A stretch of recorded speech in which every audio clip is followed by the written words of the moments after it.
Velkommen til dagens funktion med Garmin Fenix 8, hvor vi i en række videoer vil komme lidt nærmere ind på, hvordan nogle af de nye funktioner i urene de fungerer. I dag der kommer vi, som du nok allerede har gættet, nærmere ind på dykkefunktionerne i urene.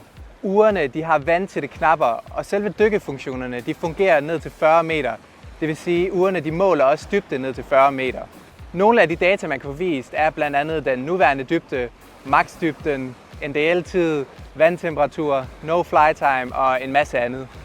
Derudover kommer uret automatisk med sikkerhedsadvarsler under et dyk, og det vil f.eks. komme til udtryk, hvis man stiger for hurtigt op mod overfladen.